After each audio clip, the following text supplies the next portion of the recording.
Bonjour à toi, j'espère que tu vas bien. De mon côté, je sais pas où je vais avec cette barbe. Voilà, je suis en chantier. On verra par la suite. C'est une expérience. J'espère que tu vas bien. J'espère que tu as passé des bonnes fêtes de Noël et que tu vas passer des bonnes fêtes de fin d'année. Nous sommes le 30 décembre, fin de l'année 2024. Donc on va revenir un petit peu sur cette année qui a été assez compliquée, enfin on va dire plutôt calme du côté de Japan TCG, et compliquée financièrement pour moi, mais de manière personnelle, notamment dû au système d'impôt japonais. Il y a un truc qui existe ici, qui je pense n'existe pas en France. Alors après, ça fait un bout de temps que j'ai pas été confronté aux impôts français. Tu me diras si ça existe ou pas en France, mais j'en ai jamais entendu parler. Alors cette année 2024, bon bah sans surprise, depuis SV3, le marché est assez calme. Alors oui, là il y a eu SV8A où c'est la folie, donc on va mettre de côté le mois de décembre, parce que voilà, le mois de décembre, il fait tout exploser, parce qu'il y a SV8A. Maintenant, une édition sur un mois, ça permet pas de récupérer toute l'année. Petite parenthèse rapidement, je parle un petit peu plus doucement parce que il est à peine 7 heures du matin ici. Donc toute l'année, ça a été plutôt calme, on l'a vu, même le fait de pouvoir récupérer des box à des prix qui étaient très abordables, ça a été possible toute l'année, sans trop de difficultés. Les éditions étaient un petit peu moins marquantes, hein. SV3A, tout le monde s'en fout. SV4, SV5, ça n'a pas fait l'unanimité. SV4A, c'était une très bonne édition, j'ai trouvé personnellement. Mais voilà, c'était toujours un petit peu mitigé. SV6 avec Ogerpon, bon c'est pareil, c'est cool, les Japonais ils ont kiffé et tout. Concernant le public européen, je pense même américain, bon, ça n'a pas été la folie. Voilà, c'était toujours des éditions en demi-ton qui sont pas assez fortes pour générer de la hype.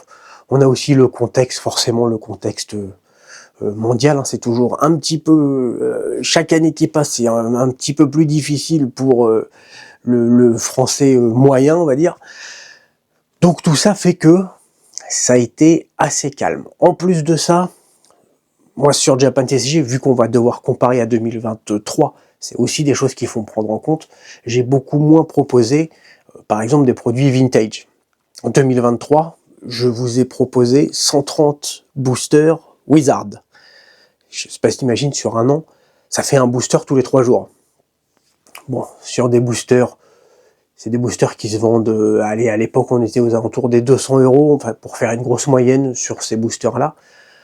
Bon bah quand il y en a plus d'une centaine, ça fait 25 000 € déjà de chiffre d'affaires en moins. Juste sur les boosters Wizard que j'ai pas proposé cette année. Et puis voilà, le marché qui est plutôt calme. Je pense que tout ce qui est scalper, tu sais, acheteurs, revendeurs, spéculateurs comme ça qui veulent faire un billet, tous ces gens-là ont disparu. Bien sûr, les collectionneurs continuent de collectionner, les gens qui investissent sur le long terme continuent d'investir, mais entre ces deux catégories, et puis bien sûr, il y a des collectionneurs qui investissent, des investisseurs qui collectionnent, bon. Mais le côté j'achète, je revends 2 fois le prix au bout de 3 semaines, etc. Tout ça, ça a dégagé, ce qui est plutôt un bien. Je pense que, en fait, on a eu quand même une sacrée période où ça a été la folie constamment. Et là, cette année, si on parle, ce qui est un terme inexact parce qu'on est dans les cartes Pokémon, mais si on était sur un marché financier, on dirait que le marché a corrigé. Voilà, ça a été une grosse hype tout le temps. Et là, cette année, boum, on a des displays à 40, 50, 55 €. On a des cartes SAR à quelques euros ou 10, 15.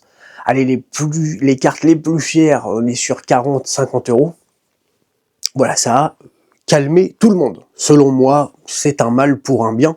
Et puis concernant les chiffres, on est loin, voilà, c'est pas non plus catastrophique. Hein. Pour te donner une idée, donc par rapport à 2023, Japan TCG a fait 30% en moins de chiffre d'affaires. Alors, c'est quand même beaucoup. ça fait un tiers de chiffre d'affaires en moins. Sur la totalité, on parle pas de sur une semaine ou sur 2 semaines, là c'est sur la totalité d'une année. C'est assez énorme. Mais c'est pas le pire. Le pire c'est le résultat. Ce qu'on appelle le résultat d'exploitation. Les gens disent souvent le bénéfice avant impôt, mais ça n'a pas de sens puisque le bénéfice c'est après impôt. Mais tu m'as compris.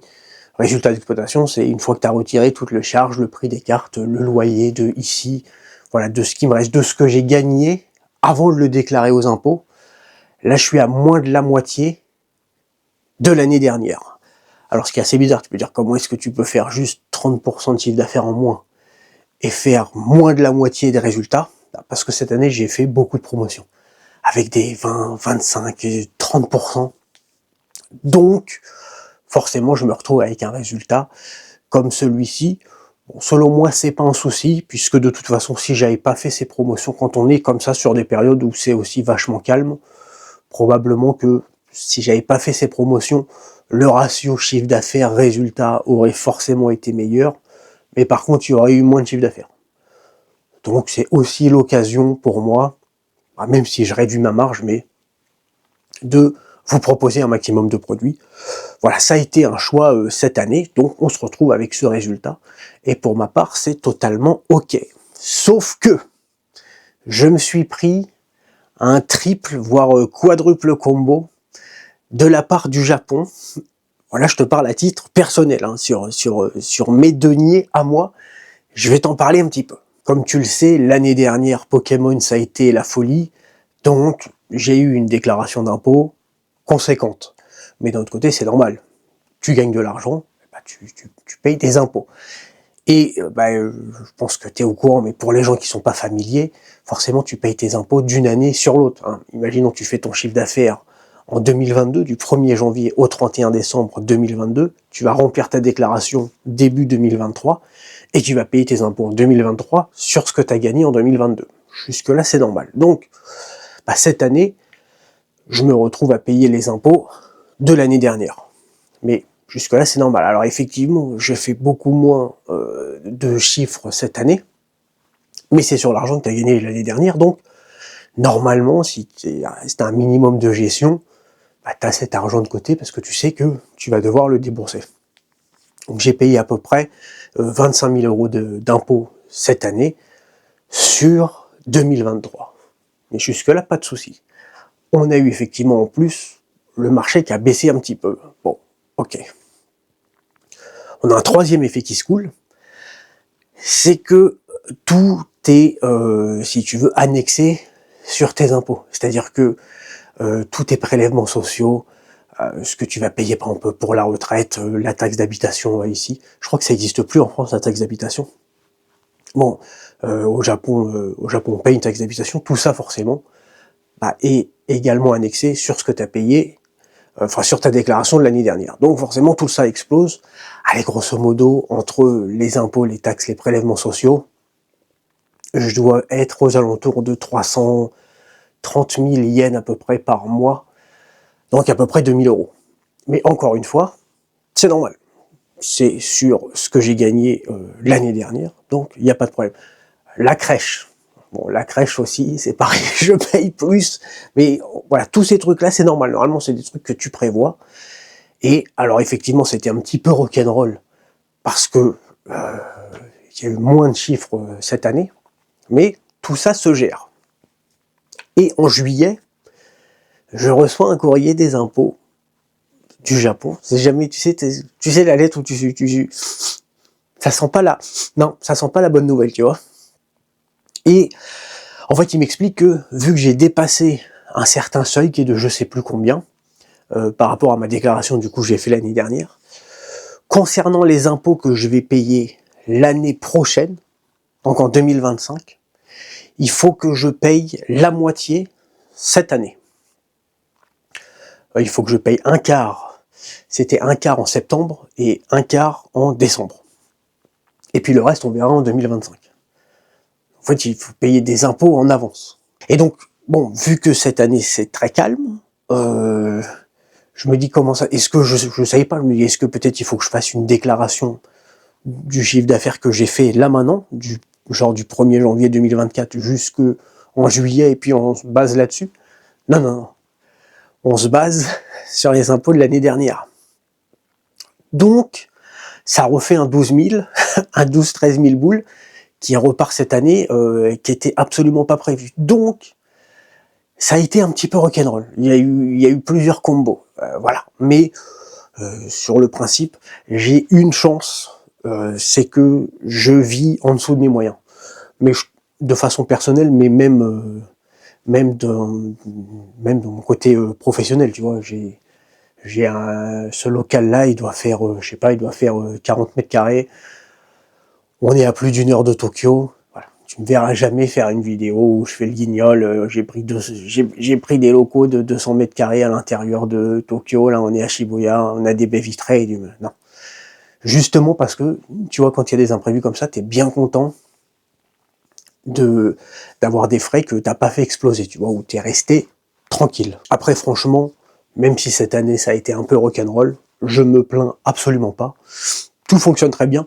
Voilà, il y avait ce petit couac des pré-impôts, une pré-imposition dont je ne connaissais pas l'existence, mais en fait le tout va s'ajuster, puisque c'est-à-dire que l'année prochaine, par contre, forcément, là je vais avoir une déclaration où je vais déclarer moins de la moitié de ce que j'ai gagné comparé à l'année dernière, et en plus j'en ai déjà payé la moitié.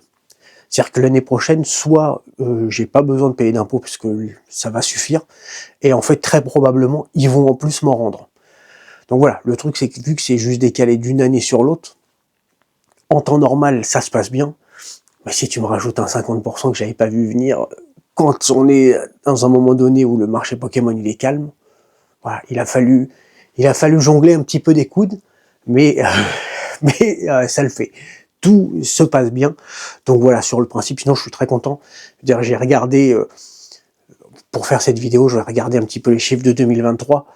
Par curiosité, je voulais regarder 2022.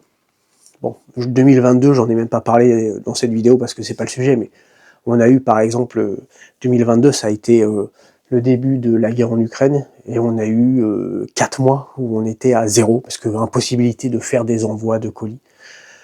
Donc, Japan TCG, on a connu des pires. Hein. Là, voilà, c'est pas un petit plus 50% d'impôt qui va nous poser un souci. Donc, non, sur le principe, sinon je suis très content. Je ne peux que vous remercier de regarder les vidéos, de m'envoyer des messages, de poster des commentaires, et puis voilà, de checker régulièrement Japan TCG, de passer des commandes, etc. Merci pour tout, merci à tous pour tout. Je te dis, on est le matin, hein, c'est 7h15, là, c'est un petit peu chaud. Mais là, je fais cette vidéo très matinale, puisque je vais pas rester longtemps ici. Sur les coups de 9-10 heures, je vais rentrer à la maison, et puis passer aujourd'hui et demain, tranquillou, en famille.